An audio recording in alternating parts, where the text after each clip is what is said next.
Good morning, my dear student. Welcome to the online classes of Vardhaman. And today we will study lesson number 8, article. Article के बारे में हम लोग पढ़ेंगे. As well as you are in 5th standard, so very short given is there about article कि articles के जो use कहाँ होते हैं according to your class. But I will try to tell you details what is the use of the where we will use a or an. Okay, to understand properly, please watch the video properly. But before watching the video, you please press the bell icon and subscribe our school channel. आपको जो bell icon पे click करना है और हमारे जो channel को है वो सब्सक्राइब करना है. Okay, so let's see article. Article क्या होते हैं उसके बारे में हम लोग पढ़ते हैं. तो देखो, आर्टिकल जैसा ही माइंड में आता है आपके, तो आप क्या सोचते हो? A, an, the. ये तीन चीजें जो आपके माइंड में आती है.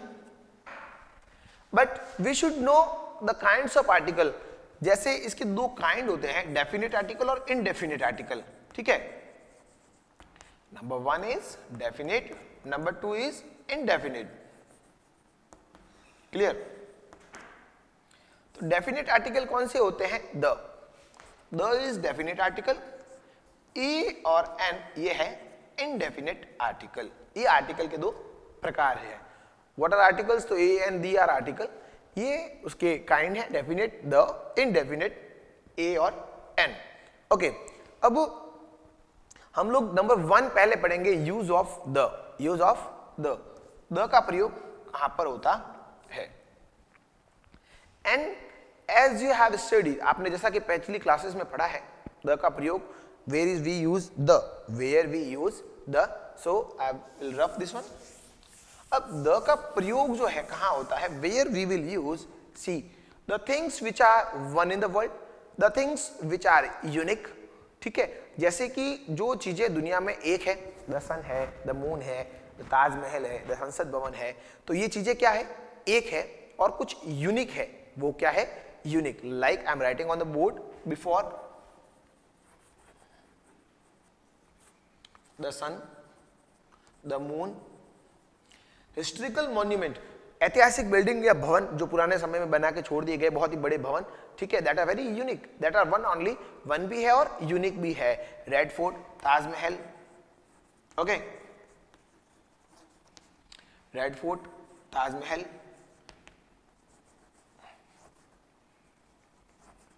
अब यहां मैं दो नेम लिख रहा हूं, दो हिस्टोरिकल मॉन्यूमेंट्स के वगैरह इनके नाम लिख रहा हूं, बिल्डिंग्स के.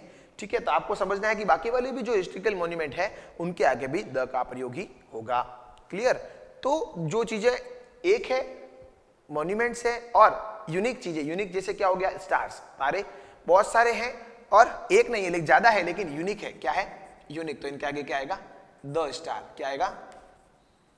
The star. Let's see that what are the other things where we use the.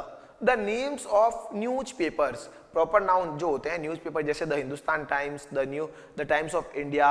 Okay, the Rajasthan Patrika, the Hindustan Times.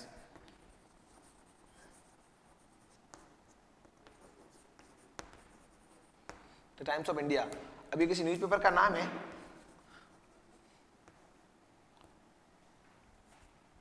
The Times of India. तो इनके आगे क्या आएगा? द का प्रयोग किया जाएगा. तो वापस बता देता हूं, यूनिक है, एक है, और न्यूज़पेपर्स है, बिल्डिंग्स है, रिवर्स है. रिवर्स मींस कोई भी नदी का नाम हो, अगर उनका प्रॉपर नाम है, रिवर वर्ड के आगे नहीं आएगा. ठीक है, रिवर का जो नाम है, गंगा है, यमुना है, ब्रह्मपुत्र है, तो नेक्स्ट थिंग्स क्या हो गई? रिवर. क्या हो गई? रिवर्स के नेम के आगे, मैगजीन्स के नेम के आगे, न्यूज़पेपर्स के नेम के आगे. ठीक है, see on the board, news paper. अगर इनके खुद के प्रॉपर नाम दिए गए होते हैं तो उनके आगे द का प्रयोग किया जाता है. Okay, let's see what is given in your book. The names of newspaper, river, books, famous well known buildings. Okay, और बुक्स के नाम के आगे द गीता है, द बाइबल है, द कुरान है, और रिटन बाय फेमस ऑथर्स, जैसे द गीतांजलि है, द कोई भी बुक है अगर किसी राइटर ने लिखी है और वो फेमस बुक है, और तो प्रॉपर जो नाउन है तो उनके आगे आप लोग द लगाओगे. But every proper noun will not start with the. Okay, always remember. तो कोई बुक का नाम अगर भी है द रामायण है, द महाभारत है, तो उनके आगे भी आपको द का प्रयोग करना है, ठीक है। ओके, उसमें और एक चीज है, अब द का जो मेन चीज है, कई बार आप लोग देखते हो व्हाइल राइटिंग द स्टोरीज और अनदर थिंग, द का प्रयोग होता है, सम टाइम ए का प्रयोग होता है, सम टाइम द का प्रयोग किया जाता है। जैसे देखो, आई saw a lion, I saw a lion, the lion was sleeping under the tree, the lion was sleeping under the tree. अब देखिए, अंडर अ ट्री, अब यहां लॉयन के आगे द आया और यहां लॉयन के आगे ए आया, लॉयन तो सेम है, नाउन तो सेम है, तो यहां ए क्यों आया और यहां द क्यों आया? बिकॉज जब सेम थिंग्स का रिपीटेशन होता है, जब नाउन का रिपीट होता है, उसी चीज के बारे में हम लोग वापस जब बात करते हैं तब वहां पर द का प्रयोग किया जाता है। Okay, I saw a cat, the cat was jumping around the bed, तो वो मैंने वो कैट को देखा, वो बिल्ली यह कर रही थी। बार बार हम ये नहीं कहेंगे एक बिल्ली को देखा, एक बिल्ली ऐसा कर रही थी, एक बिल्ली ऐसा कर रही थी, बाद में हम लोग क्या कहेंगे, cat only. Okay, like while writing the paragraphs, जब हम पैराग्राफ लिखते हैं, जैसा अपन लोग बोलते हैं राम इज माई फ्रेंड, तो बार बार हम ये रिपीट करते हैं नाउन को, राम अच्छा लड़का है, राम ऐसा है। We use the word he, वह अच्छा लड़का है, वह मेरे साथ खेलता है, he plays with me, we always play together in the evening, we goes to school together. तो हम लोग नाउन को रिपीट नहीं करते बार बार, तो वैसे ही यहाँ पर भी हमने क्या किया है, इसको रिपीटेशन करने के लिए यहाँ पर द का प्रयोग किया है। Okay, one more thing, when the noun comes for vowel class like the dog, ठीक है। अब यहाँ आई सा अ डॉग भी होता, तो यहाँ डॉग के आगे द क्यों आया? The dog is a faithful animal, the dog is a faithful animal, ठीक है। The elephant has a long trunk,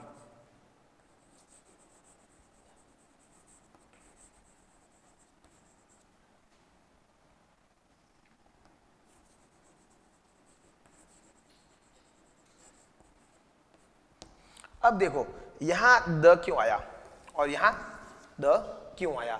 okay, क्योंकि यहां जो ये फेथफुल है, ये पर्टिकुलरली मेरा डॉग या आपका डॉग नहीं है, all the dogs are faithful, सारे जो कुत्ते हैं वफादार जानवर होते हैं।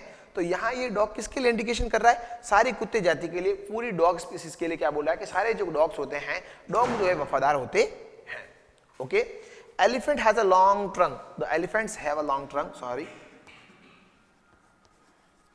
तो अब यहाँ एलिफेंट्स के लिए क्यों आया? Because every elephant has long trunk. Specially किसी एक एलिफेंट के बारे में हम लोग अगर बात करें, किसी का नाम लेके कि भाई उस एलिफेंट का कलर ऐसा है या उसका जो नाम से, तो वहां नहीं आएगा, बिकॉज दैट पर्टिकुलरली जो एलिफेंट है, यहाँ ये एलिफेंट जो है, यहाँ ये जो क्वालिटी आई है, ये किसके लिए आई है?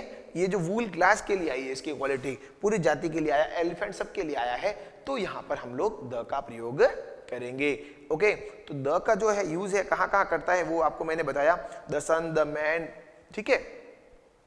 और अभी मैंने एक्सप्लेन किया 7th चैप्टर, जो उसमें मैंने आपको बताया था डिग्रीज, डिग्रीज के अंदर मैंने आपको बताया था पॉजिटिव, कंपैरेटिव और सुपरलेटिव। एडजेक्टिव जो होती है उसके जो लेवल होता है उसमें अपन लोग पढ़ते हैं। लेट्स सी, जैसे टॉल, टॉलर, टॉलेस्ट,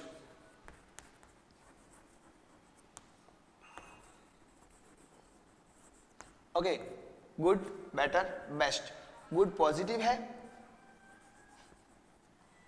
ये कंपैरेटिव है और ये सुपरलेटिव है। तो ध्यान रखना, सुपरलेटिव डिग्रीज के आगे भी द का प्रयोग किया जाता है।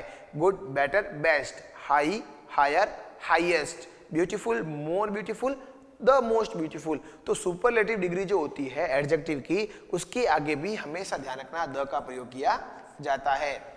And you have studied the sentence, the examples. The Mount Everest is the highest peak of the world. तो जब highest, the tallest, ठीक है, जब भी सुपरलेटिव डिग्री का प्रयोग करते हैं वहां पर द का प्रयोग किया जाता है उससे पहले। ओके, तो आई होप द का जो क्लियर हो चुका है। अब हम लोग पढ़ेंगे ए और एन का यूज, ठीक है। ए और एन का यूज कहाँ होता है? एज वेल एज, अब आपके माइंड में सीधा यही आएगा कि वॉवेल्स, जो 5 वॉवेल होते हैं इसको आप बांट लीजिए, A, E, I, O, U. Now because now you are in 5th standard, now you much learn little more, okay ये 5 जो वॉवेल्स किसी स्पेलिंग के आगे होते हैं तो कॉमनली आपने छोटी क्लासेस में in the earlier classes you have studied, ठीक है।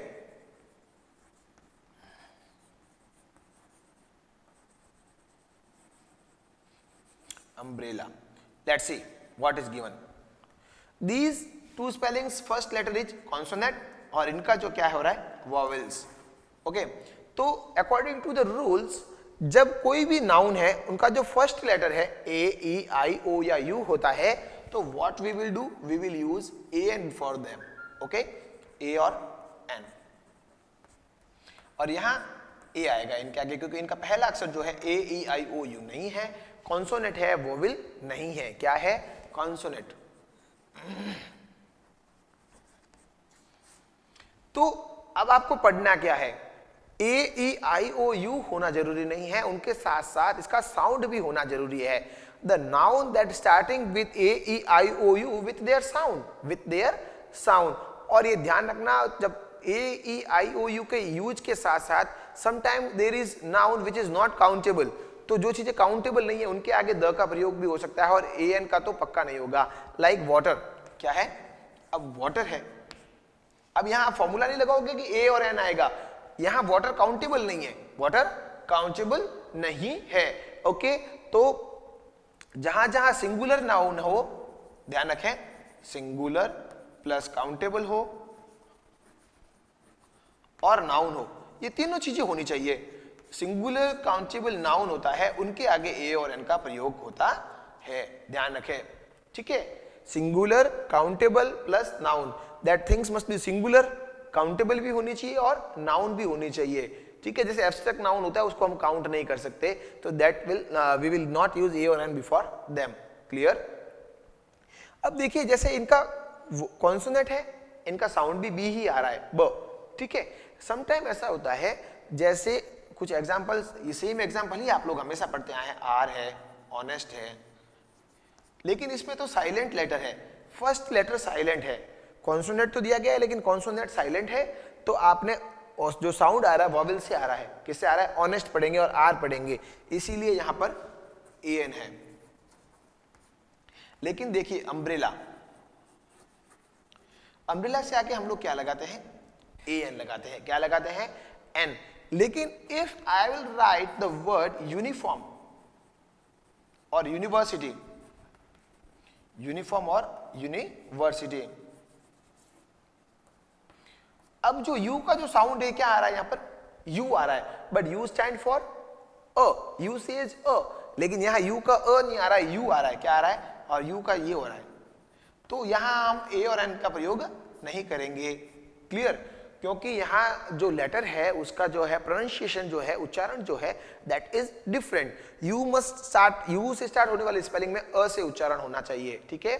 जैसे अम्ब्रेला है, यूटेंसिल्स है, ठीक है, like that must be here, then only we will use this one, okay. Like European, एक वर्ड यहां पर और भी दिया गया आपको, यूरोपियन। अब यूरोपियन में क्या होता है, ये यू से स्टार्ट हो रहा है, ई भी है लेकिन यहां यू को क्या पढ़ रहे हैं, यू, दो आपके वोवेल्स हैं, लेकिन हम लोग इसके आगे क्या लगाएंगे, ए, क्या लगाएंगे, ए। ना तो इसका साउंड आ रहा है और इसका जो आ रहा है यू पढ़ रहे हैं इसको, तो इसके लिए यहां पर ए आया है। आप देख सकते हो कि वोवेल एक नहीं है सर, दो वोवेल्स है, इसका साउंड साइलेंट है तो ये तो आ रहा है, लेकिन ये साइलेंट है और इसको यू पढ़ रहे हैं। जब हम यू को अ पढ़ेंगे तभी हम लोग इसके आगे vowels A E I O you होगा, तभी हम लोग ए और एन प्रयोग करेंगे, okay. So I hope you have understood this topic, okay. Exercise मैंने एक्सप्लेन नहीं की है लेकिन मैंने आपको टॉपिक किया है, so you have to match with my answers, but very easy things is there. Pen है, नाइफ है, अंकल है, आंट है, ओके, तो उनका प्रोनाउंसिएशन भी सेम ही है। आई, देखिए वर्ड दिया गया I, R, like examples are here given in the exercise number 1, pen. तो in this first exercise you don't have to confuse a an और द, मैंने एक्सप्लेन साथ में किया है, बट फर्स्ट एक्सरसाइज में आपको या तो ए भरना है या एन भरना है, द से सुटेबल वाला एक्सरसाइज या वर्ड दिया हुआ भी नहीं है आपको, अंडरस्टैंड। यहां आपको ये भी नहीं अप्लाई नहीं करना है कि द आएगा या नहीं आएगा, क्योंकि द से रिगार्डिंग क्वेश्चन भी नहीं दिया गया है आपको, ओके। तो फर्स्ट एक्सरसाइज में आप लोग क्या लिखेंगे, a pen, a knife, an owl, okay. Number 2, rewrite the sentence by inserting the at the right places in the following sentences. जैसे Taj Mahal is a very big good building, तो अब ताजमहल के आगे द आएगा, ताजमहल के आगे क्या आएगा, द, तो ताजमहल द ताजमहल लिख दोगे, बाकी सेंटेंस को आपको रीराइट करना है लाइक दिस। देखो यहाँ लिखा हुआ है Taj Mahal is the masterpiece of architecture, तो द ताजमहल लगा के आप इसको अप्लाई करोगे, जहां जहां सेंटेंस में द लगेगा the sentence will be remain same, no other necessary changes will be there. So this like you have to complete the exercise. Okay, thanks.